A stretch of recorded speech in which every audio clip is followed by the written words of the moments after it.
Assalamualaikum warahmatullahi wabarakatuh. Waalaikumsalam.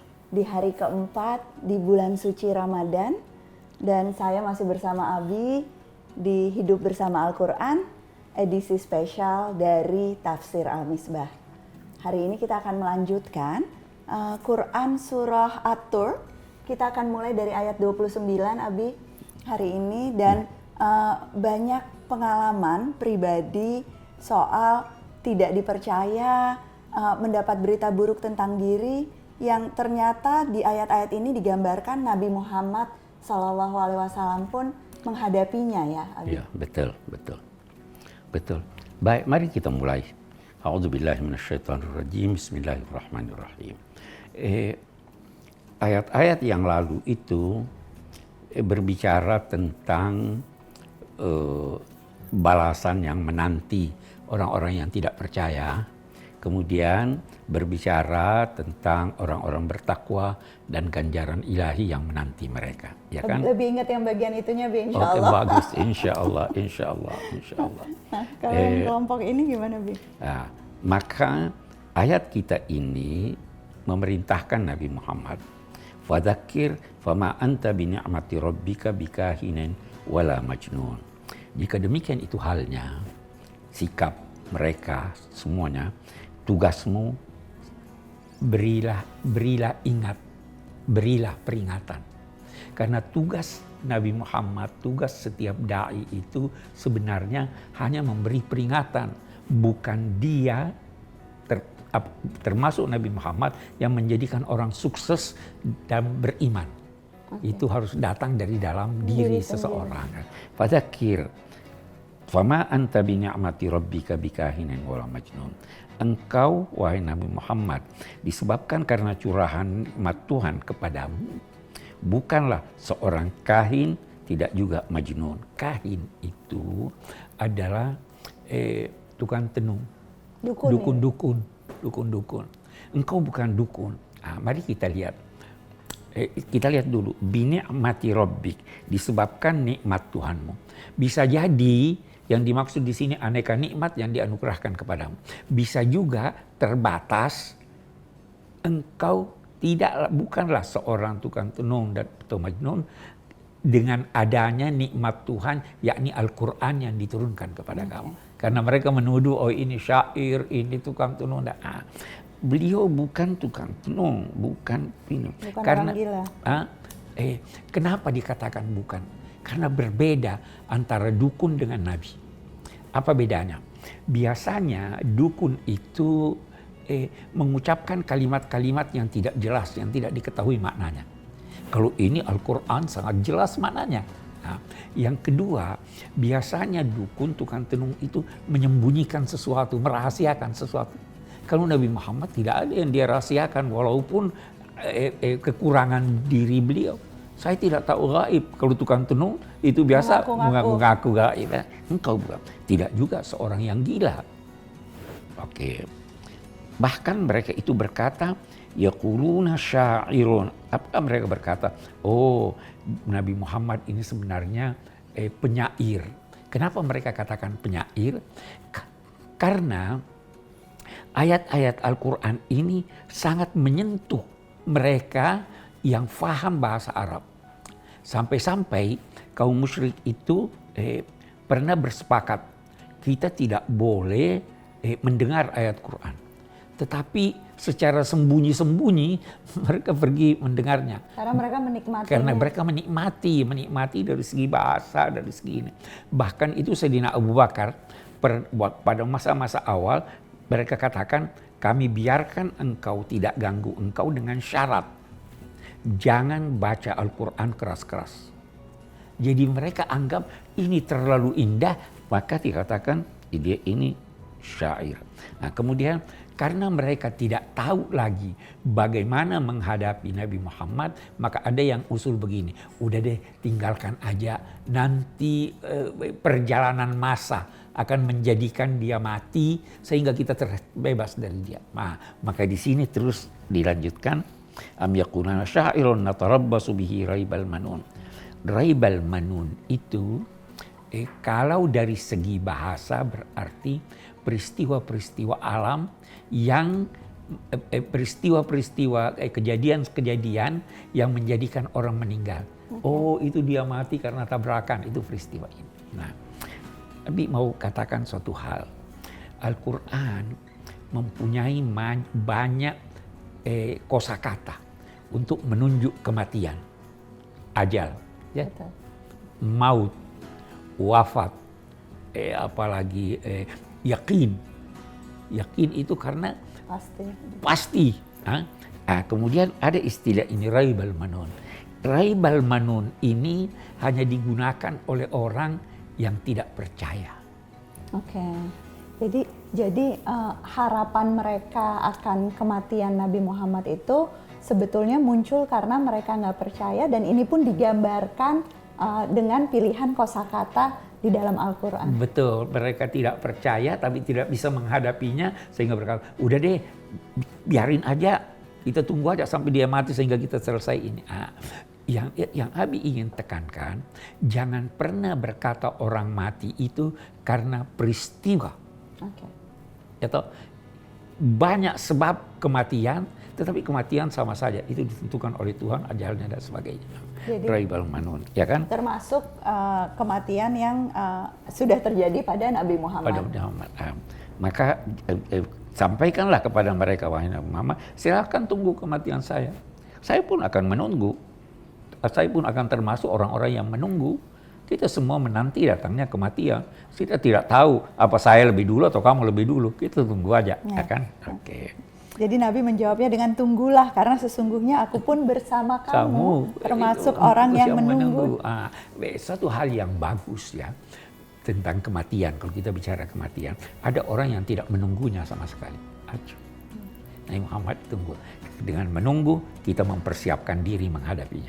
Ella ingat kata-katanya Abi, maut itu harus dijemput. Harus dijemput. Maut itu harus dijemput. Jadi kematian itu bukan untuk dihindari, tapi untuk dipersiapkan sebaik-baiknya. Saya termasuk orang yang menanti. Oke. Baru dia katakan, am ta'muruhum ahlamuhum bihadza am hum qaumun taghun. Apakah akal picik mereka yang memerintahkan mereka menguraikan hal-hal di atas kamu ini. Bahkan sebenarnya mereka itu adalah kaum yang melampaui batas. Baru dia katakan, am yaquluna taqawwalahu. Bahkan lebih buruk lagi dari itu, mereka berkata bahwa Nabi Muhammad ini mengada-ngada. Dia berkata bahwa ini dari Tuhan padahal dia yang karang. Atau dia pelajari dari orang lain. Bal la yu'minun. Bahkan mereka itu tidak percaya. Kita mau berhenti lagi di sini. Sebenarnya mereka itu mengenal baik Nabi Muhammad. Pribadinya, semuanya, keluarganya, terpercaya dan sebagainya. Tetapi bahkan menurut Al-Quran ada ayat fa innahum la yukadzibunaka walakinadz zalimina bi ayatillahi yajhadun. Wahai Muhammad, mereka tidak menganggap kamu bohong, tetapi mereka mengingkari ayat-ayat Tuhan. Dari sini ada bahasan para pakar. Apakah untuk percaya perlu pengetahuan atau tidak? Apakah untuk percaya perlu pengetahuan atau tidak? Jelas yang digambarkan di ayat ini adalah kaum musyrikin yang tidak percaya kepada Nabi Muhammad walaupun sudah tahu tentang pribadinya, tentang latar belakang keluarganya. Kita lihat sekarang. Ada pakar memberi contoh. Bisa jadi ada 2 orang dalam satu sekolah, satu kelas melihat seorang gadis. Penilaian mereka kepada gadis itu bisa beda-beda. Walaupun mereka dua-duanya tahu. Betul. Ya toh, karena rasa kagum itu tidak mutlak lahir dari pengetahuan. Pengetahuan hanya mengukuhkan. Ya toh, begitu juga iman. Katanya, you have to believe not because you know, but because you don't know. poin yang sangat penting dan menunjukkan bahwa percaya itu dari hati. Dari hati. Percaya itu dari hati. Dan keraguan kepada Nabi Muhammad dan kemudian keraguan terhadap Al-Quran yang digambarkan oleh ayat ini adalah sesungguhnya karena sejak dari hati tidak ada iman, tidak ada rasa percaya. Itu sebabnya definisi iman adalah pembenaran hati, bukan pembenaran akal. Nah, pengen bahas agak lebih panjang tentang itu, tapi di bagian berikutnya ya. Jangan kemana-mana, ada lanjutan dari episode ini. Kita masih membahas Quran Surah At-Tur. Terima kasih. Assalamualaikum warahmatullahi wabarakatuh. Tetap di Hidup Bersama Al-Quran, edisi khusus dari Tafsir Al-Misbah. Bait Al-Quran adalah salah satu program pusat studi Al-Quran dalam bentuk pesantren pasca tahfiz, khusus bagi santri berbagai daerah yang sudah hafal 30 juz. Sama seperti program PSQ lain, pesertanya terpilih dan mendapat beasiswa, diberikan pendidikan dalam bidang tafsir, kajian keislaman lain, dan pembekalan kewirausahawan. Alumni Bait Al-Quran kembali ke pesantren dan kabupaten masing-masing untuk menjadi penggerak Islam moderat di kampung halamannya di penjuru Nusantara. Assalamualaikum warahmatullahi wabarakatuh. Di Hidup Bersama Al-Quran, edisi khusus dari Tafsir Al-Misbah, bersama saya Najla Shihab dengan Abi. Dan kita akan melanjutkan pembahasan terakhir, Bi. Terakhir kita ada di kelompok ayat 32 sampai 34 ya, Bi, dari surah At-Tur. Sebelum mulai, saya ingin menayangkan pertanyaan dari Bapak Ali, ini dari Kota Ambon, yang akan dijawab oleh Ustadz Maliki. Ustadz Maliki adalah alumni dari pesantren Bait Al-Quran, Pusat Studi Al-Quran.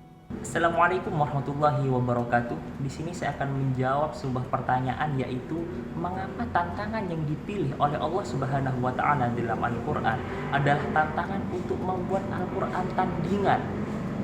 Jawabannya adalah sebagaimana kita ketahui bersama bahwa pada saat itu masyarakat Arab banyak sekali yang ahli dalam bahasa, ahli dalam sastra, sehingga Allah mengikuti keahlian masyarakat pada saat itu agar sangat tampak kemujizatan Al-Quran dan terlihat bahwa Al-Quran bukan dari manusia. Tantangan ini diperuntukkan kepada orang-orang yang meragukan keotentikan Al-Quran. Setidaknya ada 4 kali tercatat Allah menantang untuk membuat Al-Quran tandingan. Dan Allah bahkan menurunkan level tantangannya di setiap tantangan tersebut. Yang pertama adalah Quran Surah At-Tur ayat 34. Yang kedua adalah Al-Quran Surah Hud ayat 13. Dan yang ketiga adalah Al-Quran Surah Yunus ayat 38. Dan terakhir adalah Surah Al-Baqarah ayat 23. Wallahu a'lam bishawab. Demikian, terima kasih. Wassalamualaikum warahmatullahi wabarakatuh. Terima kasih Ustadz Maliki, alumni dari pesantren Bait Al-Quran, Pusat Studi Al-Quran. Abi, kita lanjutkan pembahasan kita. Oke. Jadi tadi kita berkata bahwa kita bicara soal iman. Betul. Iman itu datangnya dari hati. Anda bisa saja, kita biasa berkata begini. Ada yang berkata begini, mata saya melihat dia, tapi hati saya tidak bisa percaya. Ya kan? Dan ini yang terjadi pada mereka Inilah pada yang saat melihat Al-Quran. Dia tahu ini tidak mungkin, ini Quran begini. Maka ditantang mereka. Cobalah kalau kalian menganggap bahwa ini buatan Nabi Muhammad. Cobalah buat semacam itu. Dia orang yang hidup di tengah kamu, bisa berbahasa Arab. Kamu juga bisa berbahasa Arab, ada ahli-ahlinya. Buatlah seperti ini. Ini tantangan pertama Al-Quran. Kalau di sini dikatakan buat seperti itu. Setelah ini, setelah berlalu mereka tidak mampu, turun ayat buat 10 surah saja. Itu yang Quran Surah Hud ya, Bu? Terus setelah itu turun lagi 1 surah saja. Setelah itu turun lagi tantangan, tidak perlu 1 surah, semacam 1 surah saja. Tidak ada yang bisa. Dan tantangan itu berlaku sampai akhir zaman, sampai sekarang. Jadi sampai sekarang pun, untuk yang masih meragukan Al-Quran, sesungguhnya Allah mengeluarkan tantangan itu. Tantangan. Buktikan bahwa kamu bisa melakukannya dan kenyataannya tidak ada satu manusia pun yang kemudian mampu. Nah, apalagi itu kalau kita kaitkan bahwa Nabi Muhammad itu hidup di dalam suatu perkembangan masa yang masih terkebelakang, tidak pandai membaca dan menulis, tapi bisa mendatangkan hal-hal yang luar biasa semacam ini. Baru dia katakan, am khuliqu min ghairi syai'in am humul khaliqun. Apakah mereka itu diciptakan tanpa tujuan hidup? Atau bisa juga, apakah mereka itu diciptakan tanpa ada sesuatu yang menciptakan dia? Ataukah mereka itu yang menciptakan diri mereka sendiri? Nah, ini salah satu bukti yang dikemukakan oleh para pakar tentang bukti kehadiran Tuhan, bukti wujud Tuhan. Ada sesuatu, ini buku, apa dia menciptakan dirinya? Pasti ada penciptanya. Manusia, kita ada manusia, pasti ada penciptanya. Jadi menggugah orang. Di sisi lain, Anda kira Anda hidup di permukaan bumi ini tanpa tujuan hidup? Ada tujuannya. Afahasibtum annama khalaqnakum abathan wa annakum ilaina la turja'un. Apakah kamu menduga bahwa kamu itu kami ciptakan sia-sia dan kamu tidak akan kembali mempertanggungjawabkan apa yang kamu lakukan? Ada tujuan penciptaan. Salah satu tujuannya itu insya Allah satu waktu kita akan bahas lebih panjang, membangun dunia ini. Membangun peradaban. Membangun peradaban. Oke, kita lanjutkan. Am khalaqus samawati wal ard bal la yuqinun. Apakah mereka yang menciptakan aneka langit dan bumi ini? Tidak mungkin ini kebetulan. Pasti ada penciptanya. Begitu teratur langit, begitu jarak antara bumi dengan matahari terukur. Kata para pakar, seandainya lebih dekat, kita akan terbakar kepanasan. Seandainya lebih jauh, kita akan membeku kedinginan. Semua diatur Tuhan. Bumi ini berjalan sedemikian ini. Apa itu dengan sendirinya atau ada penciptanya? Nah, apakah penciptanya itu satu atau banyak? Kalau banyak, pasti tidak akan terjadi. Ini cara Al-Quran menggugah supaya kita percaya kepada Tuhan. Jadi ini bukti, ayat-ayat ini adalah bukti tentang wujud Allah dan keesaan Allah. Sebenarnya sedikit sekali kalau enggan berkata tidak ada. Itu Guru Abi Syekh Abdul Halim Mahmud berkata, dalam Al-Quran bahkan dalam perjanjian lama dan baru tidak ada uraian tentang bukti wujud Tuhan.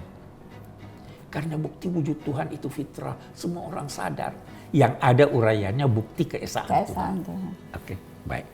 Am humul khaliqun, am khalaqus samawati wal ard bal yuqinun, am indahum khazainu rabbika am humul musaitirun. Khazain untuk lebih jelasnya kita berkata berangkas. Berangkas. Oke. Gudang gitu, Bi. Khazain tunggalnya khazina lemari. Tetapi lemari itu bisa terbuka, ada hal-hal yang disimpan bisa dirahasiakan. Tapi kalau berangkas kan itu hanya pemiliknya yang tahu. Dan biasanya sangat berharga yang disimpan di situ. Barang yang berharga yang disimpan di situ, yang dirahasiakan, baru di situ. Apakah mereka memiliki berangkas-berangkas milik Tuhanmu itu sehingga mereka bisa mengatur ini, begini dan begitu? Baru dijawab, am humul musaitirun, atau mereka juru kuncinya. Ya kan? Sekarang kalian berkata ini bohong, ini. Dari mana kamu tahu? Apakah kamu mengetahui rahasia-rahasia Tuhan? Rahasia Tuhan banyak sekali. Gitu. Ataukah ini? Baru dia katakan, boleh jadi bukan mereka memiliki kuncinya, mereka ini memegang kuncinya. Am lahum sullamun yastami'una fihi falyati mustami'uhum bisultanin mubin. Atau apakah mereka punya tangga sehingga bisa nguping, bisa dengar gitu. Ya toh? baru menarik ini dia katakannya.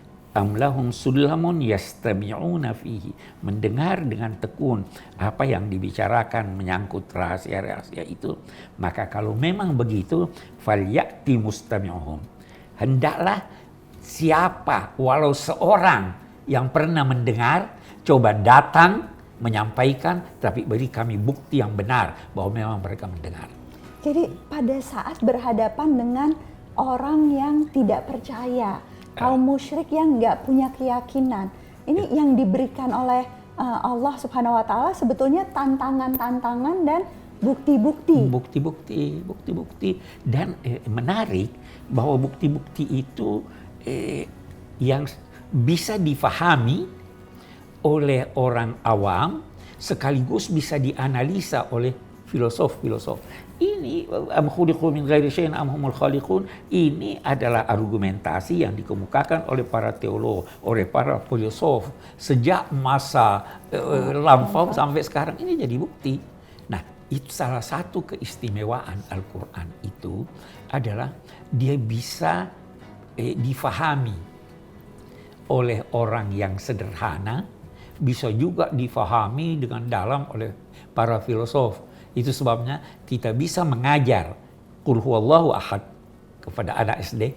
Anak TK juga bisa. Anak TK juga bisa juga itu dianalisis.